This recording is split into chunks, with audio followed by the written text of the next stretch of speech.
तानाजी सावंत साहेब यांची विचारधारा अवघ्या महाराष्ट्राला माहिती आहे. ते शिवसेनेचे नेते आहेत आणि त्यांनी अनेक निवडणुका लढवल्यात. मात्र गिरिराज सावंत हे एक वेगळं व्यक्तिमत्व आहे. जरी तुम्ही त्यांचे पुत्र आहेत, तरी एक वेगळं व्यक्तिमत्व आहे.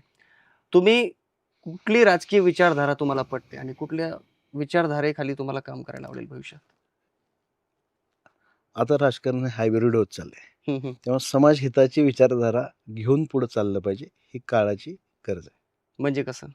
म्हणजे समाजाला एकत्रित करून विकासाचं राजकारण जो करेल, ते विकासाचा धागा धरून पुढं जो राजकारण करेल तो समाजापर्यंत राहील आणि भरपूर काळ राजकारणात राहू शकेल. आता जे काही महाराष्ट्रातील नेते मंडळी पाहतो, त्यांचे प्रसार माध्यमातील वाक्य असतील, भाषणातील काही शब्द असतील किंवा त्यांचं एकदम रहन-सहन किंवा एकंदरीत त्यांचा जो वावर आहे, यांच्याकडे पाहून तुम्हाला काय वाटतं? काय विचार करता बरं? नाही, हे बघा, सुसंस्कृत महाराष्ट्राचा जो धागा आपण व्यासपीठाच्या माध्यमातून अनेक लोकप्रतिनिधी सांगत असतात, हं, हं. तो वास्तव्यास वागताना, कृतीत काम करत असताना तो थोडासा नाहीसा होत चालला. ती सुसंस्कृतपणा सगळ्यांनी जोपासला पाहिजे. राजकारण प्रत्येक 5 वर्षांनी निवडणुका येतात. प्रत्येक 5 वर्षांनी तुम्हाला संधी मिळत असते. त्यामुळे सुसंस्कृतपणा हा टिकला पाहिजे आणि हा टिकवण्याचं काम आपल्या सर्वांचं आहे. म्हणजे पत्रकार म्हणून आपलं आहे, राजकारणी म्हणून आज आम्ही राजकारणात आहोत म्हणून राजकारणी म्हणून आमचं आहे. तर तो जेवढा टिकेल तेवढं शाश्वत राजकारण सर्वांना करायला संधी मिळेल. आता राजकारणात गेलं म्हटल्यावर कोणावर तरी टीका करणं, कुणाची तरी टीका सहन करणं, ह्या सगळ्या गोष्टीचा आता भाग आलाय. तर टीका सहन करणं किंवा ह्या सगळ्या गोष्टीची तुम्ही मानसिक तयारी केली का? स्पोर्टिवली हे सगळ्या गोष्टी घेतल्या पाहिजेत आणि आम्ही पहिल्यापासून म्हणजे मी तशा व्यक्तिशः गोष्टी पर्सनली काहीच कोणाविषयी आम्ही बोलतही नाही हं, हं. आणि कोण बोललं तर आम्ही हसी मजाकमध्ये सगळ्या गोष्टी सहन करतो. बरं. आता तुम्ही पुणे महापालिकेमध्ये जायचं ठरवलेलंच आहे.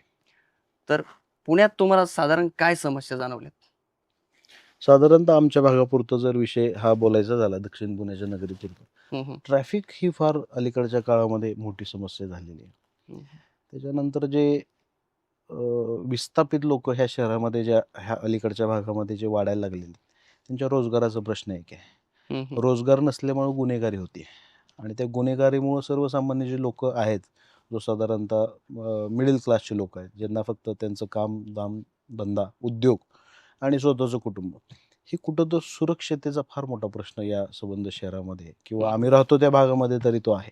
बरं. तर त्याच्यावर काम करणं अपेक्षा आहे. मेट्रोपॉलिटन सिटी आपण म्हणतो खरं, त्या मेट्रोपॉलिटन सिटीमध्ये राहत असताना सुरक्षा हा फार महत्त्वाचा चिंतेचा बाब आहे. त्याचं भीती कधीच नसली पाहिजे सुरक्षेची.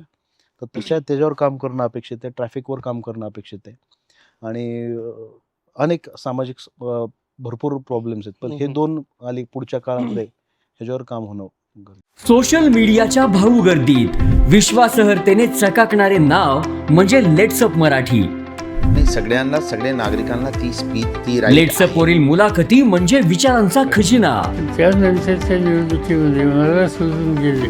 बातम्या केवळ वस्तुस्थिती सांगणाऱ्या, न प्रोपगंडा, फक्त जनतेचा अजेंडा. क्योंकि आने वाला कल जाने वाला है, जाने वाला कल आने वाला है. राजकारण, मनोरंजन असो की क्रीडा क्षेत्र, महाराष्ट्राची स्पंदने संवेदनशीलतेने टिपणारे माध्यम म्हणजे लेट्सअप मराठी. जगासोबत एक पाऊल पुढे राहण्यासाठी लेट्सअपचे ॲप, सोशल मीडिया आणि वेबसाईट सोबत कनेक्टेड रहा.